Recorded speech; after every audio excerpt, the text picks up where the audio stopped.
An anxious wait in western Ukraine overnight as the war arrived in earnest. A Russian airstrike on a NATO-aligned military base just 25 kilometres from the Polish border, killing at least 35 people. Ursula Hager from 10 News First was on the ground. The bombs shoot at a military center, and we have deaths of civilian. No understanding yet of how many.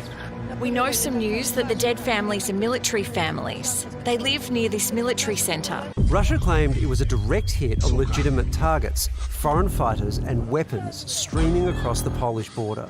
The extermination of foreign mercenaries arrived in Ukraine will be continued. But in Donbass to the east, Russia stands accused of using white phosphorus shells, a chemical weapon that burns at nearly 3,000 degrees.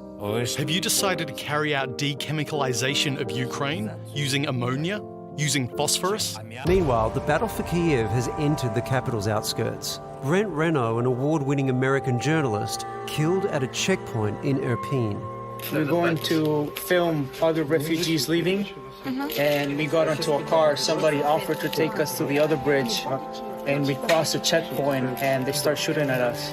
Renault's colleague, photographer Juan Arredondo, survived the attack. I saw him being shot in the neck, and we got split, and I got pulled into the... They have targeted civilians, they have targeted hospitals, they have targeted places of worship, and they have targeted journalists. As the war grinds through a third week, what was once unthinkable becoming commonplace. 10 News First senior reporter Ursula Hager joins us now from Lviv. Ursula, you were near the scene of the attack on the base. What were people's reactions there?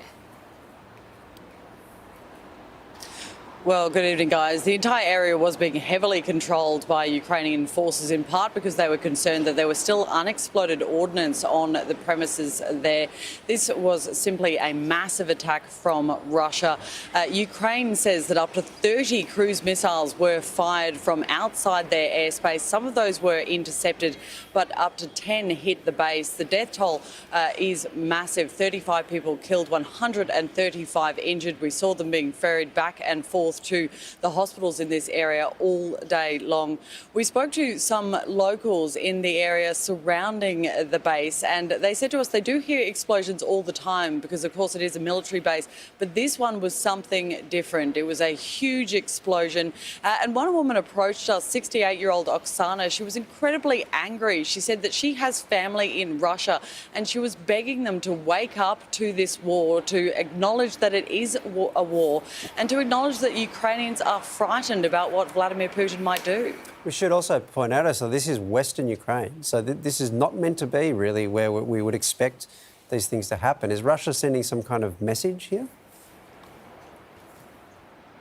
Well, yes, Russia had fired a warning shot just a few days ago saying that the amount of military hardware coming across the border from Europe to help the Ukrainians was a legitimate target in their eyes. This was essentially a warning shot from Vladimir Putin to Europe that nowhere in Ukraine is safe. We haven't seen much of a reaction yet from NATO, but we have heard from Poland's president, who has warned Vladimir Putin that the use of chemical weapons would be considered a game changer in his mind, and that would involve NATO sitting down again to reconsider its level of involvement in this conflict.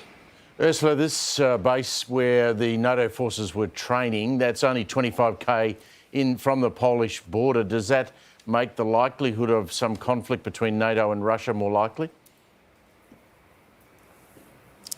Well, look, the situation is fairly fluid at the moment. Obviously, NATO is has at this point not involved itself in a no-fly zone, despite frequent calls from Ukrainian President Volodymyr Zelensky.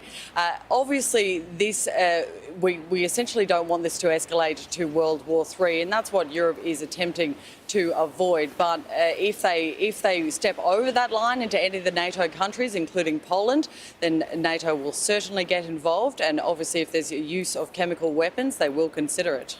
Ursula, we're now seeing journalists under attack. We just saw, obviously, an American killed overnight.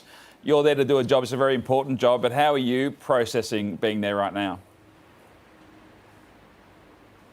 Well, it's interesting. My cameraman and I were discussing this just a little bit earlier. Obviously, if you enter one of these conflicts, you understand that there is a risk attached to it. But the reason that we're all here is because this is an incredibly important story to tell. One thing that's often forgotten in these conflicts is that these people, Ukrainians, just a couple of months ago had ordinary lives, ordinary worries. They were concerned about their children's schooling, things like that. And now they're literally running for their lives. So that is an incredibly important story to tell, and one that I hope isn't lost in all of this. It's incredible work you and the other journalists do. Ursula, thanks so much for covering the story for us.